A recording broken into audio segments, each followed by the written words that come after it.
دوستوں، آج ہم بات کرنے والے ہیں نارتھ افریقہ میں بسے ایک مسلم ملک موروکو کی، جسے ہم مراکش کے نام سے بھی جانتے ہیں۔ اس ملک کے بارڈرز ایسٹرن سائڈ سے الجیریا سے ملتے ہیں اور ناردرن سائڈ سے موروکو کو اٹلانٹک اوشین ٹچ ہوتا ہے۔ موروکو کا official name kingdom of Morocco ہے۔ اس ملک کا ٹوٹل ایریا 4,46,300 اسکوائر کلومیٹر کے برابر ہے اور یہاں کی آبادی 3,08,00,000 کے قریب ہے، جن میں 70% لوگ عربی اور باقی دوسری نسلوں کے لوگ آباد ہیں۔ موروکو کی سرزمین پر خشک پتھریلے پہاڑوں، خوبصورت وادیوں، ہرے بھرے جنگلات اور دلکش ندیوں کے علاوہ بھی صحارا ریگستان کا ایک بہت بڑا حصہ موجود ہے۔ موروکو کے بارے میں کہا جاتا ہے کہ اگر کسی مریض انسان کو یہاں کی خوبصورتی دکھائی جائے تو وہ دنوں میں ٹھیک ہو جائے گا اور زندگی کو دوبارہ سے انجوائے کرنے لگے گا، اور اسی وجہ سے موروکو افریقہ کا سب سے بڑا ٹورسٹ پلیس بھی ہے۔ ہر سال لاکھوں لوگ اس ملک کا وزٹ کرتے ہیں اور موروکو کی اکانومی میں ٹورسٹ انڈسٹری کا امپورٹنٹ رول ہے۔ موروکو کا کیپٹل سٹی رباط ہے۔ 1955 میں جب موروکو نے فرانس سے آزادی حاصل کی تو رباط شہر کو ہی کیپٹل سٹی بنایا گیا۔ رباط کی خوبصورتی اور بناوٹ بھی بے حد خاص ہے۔ یہ شہر textile industry, food processing factories اور غیر ملکی ایمبیسیز کا مرکز ہے۔ یہ شہر نہ صرف موروکو کے بلکہ پورے افریقہ کانٹیننٹ کے ڈیولپ سٹیز میں آتا ہے اور یہ ملک کا 7واں بڑا شہر بھی ہے۔ اب بات کرتے ہیں موروکو کے سب سے بڑے سٹی کیسابلینکا کی۔ آپ کو سب سے زیادہ رونق بھی اسی شہر میں دیکھنے کو ملے گی۔ اس شہر کی کل آبادی 40 لاکھ کے قریب ہے۔ آبادی کے لحاظ سے بھی یہ مراکش کا سب سے بڑا شہر ہے۔ بڑا شہر ہونے کے ساتھ ساتھ کیسابلینکا ایک اہم سی پورٹ کا بھی حامل ہے اور یہ نارتھ افریقہ کا دوسرا سب سے بڑا سی پورٹ ہے، اور اسی وجہ سے موروکو کی تمام اکنامک ایکٹیویٹیز اور امپورٹ ایکسپورٹ کے کام اسی شہر سے کیے جاتے ہیں۔ ان سٹیز کے علاوہ موروکو کا ایک اور شہر ہے شیف شاون، جسے بلو سٹی کے نام سے بھی جانا جاتا ہے۔ یہاں پر آپ کو گھروں کی دیواروں سے لے کر ہر ایک چیز نیلے رنگ میں ہی نظر آئے گی۔ یہ بلو سٹی پوری دنیا میں اپنی خوبصورتی اور صاف صفائی کی وجہ سے مشہور ہے۔ یہ شہر ارد گرد خوبصورت پہاڑوں سے گھرا ہوا ہے۔ دنیا بھر کے ٹورسٹ اس شہر کو دیکھنے کے لیے بہت شوق سے آتے ہیں۔ آپ کو یہ سن کر شاید حیرانی ہوگی کہ موروکو میں آج بھی بادشاہت کا نظام ہے اور یہاں کے موجودہ بادشاہ کنگ محمد 6 ہیں، جو کہ اپنے فادر کی ڈیتھ کے بعد 23 جولائی 1999 کو موروکو کے بادشاہ بنے تھے۔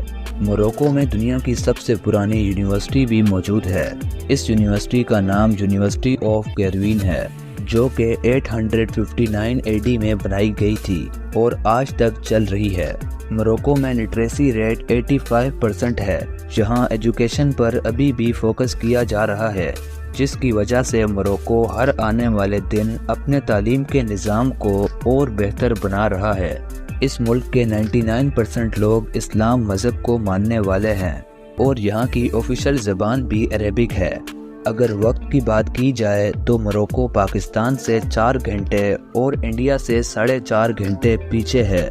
موروکو ایک ایگریکلچرل کنٹری ہے اور یہاں کی 45% آبادی ایگریکلچر سیکٹر سے جڑی ہوئی ہے۔ اس ملک کی سرزمین بہت زیادہ فرٹائل ہے۔ گندم، اسٹرابری، تربوز، لوبیا اور اس کے علاوہ بھی بہت سی فصلیں موروکو میں بڑی تعداد میں اگائی جاتی ہیں۔ موروکو کا نیشنل ٹری زیتون کا درخت ہے۔ زیتون کی پیداوار اس ملک میں بڑے پیمانے پر کی جاتی ہے۔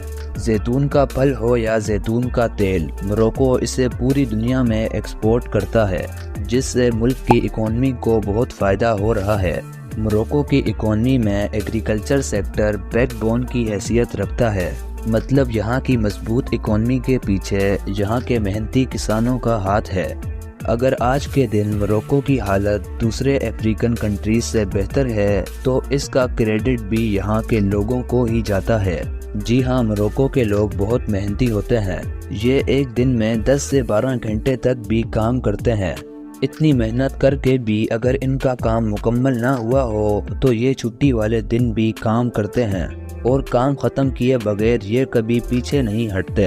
موروکو کے لوگوں کی اسی سوچ کی وجہ سے ہی تو آج یہ ملک افریقہ کے سب سے خوشحال ملکوں میں سے ایک ہے، ورنہ افریقہ میں اکثر کنٹریز کے کیا حالات ہیں یہ تو آپ کو معلوم ہی ہوگا۔ موروکو کا قومی کھیل فٹ بال ہے اور یہاں کے لوگوں میں اس کھیل کو لے کر بہت جنون ہے۔ ہر چھٹی کے دن موروکو کی زیادہ تر سڑکیں فٹ بال گراؤنڈ کا منظر پیش کرتی ہیں اور اس ملک کی فٹ بال ٹیم بھی بہت مضبوط مانی جاتی ہے۔ موروکو کے بڑے ہوں یا چھوٹے، سب لوگ ہی بہت شوق سے فٹ بال دیکھتے اور کھیلتے ہیں۔ موروکو میں آپ کو عربک اور یورپین کلچر ایک ساتھ دیکھنے کو ملے گا۔ موروکو اپنے مزیدار کھانوں اور میوزک کے لیے بھی جانا جاتا ہے۔ موروکو میں چلنے والی کرنسی موروکن درہم ہے، جو کہ ان دنوں پاکستانی 29 روپے کے برابر ہے۔ دوستوں، جاتے جاتے آپ کو یہ فیکٹ بھی بتاتے جائیں کہ دنیا میں جاپان کے بعد گرین ٹی کا سب سے زیادہ استعمال بھی موروکو میں ہی کیا جاتا ہے۔ یہاں آپ کو صبح سے لے کر شام تک لوگ صرف گرین ٹی ہی پیتے نظر آئیں گے۔ اس ملک میں گرین ٹی کو موروکن وسکی کے نام سے بھی جانا جاتا ہے۔ دوستوں، اب آخر میں آپ کو صحارا ریگستان کے بارے میں بتاتے ہیں۔ صحارا ڈیزرٹ کا ایک بہت بڑا حصہ موروکو کے کنٹرول میں آتا ہے۔ یہ ریگستان دنیا کے خوبصورت ترین ریگستانوں میں سے ایک ہے، جہاں چلنے والے اونٹ اسے 4 چاند لگا دیتے ہیں۔ سن رائز اور سن سیٹ کے دوران اس ڈیزرٹ کا منظر اور بھی دلکش ہو جاتا ہے۔ ڈیزرٹ میں سفاری کا بھی بہترین انتظام دیکھنے کو ملتا ہے۔ بڑی بڑی گاڑیوں سے ٹورسٹ کو ڈیزرٹ میں گھمایا جاتا ہے۔ دوسرے ملکوں سے آنے والے ٹورسٹ اس ریگستان میں جگہ جگہ فوٹو شوٹس بھی کرواتے ہیں۔ اوورآل لاکھوں ٹورسٹ ہر سال اس صحارا ریگستان کو دیکھنے آتے ہیں اور ان کو خوب انجوائے کروایا جاتا ہے۔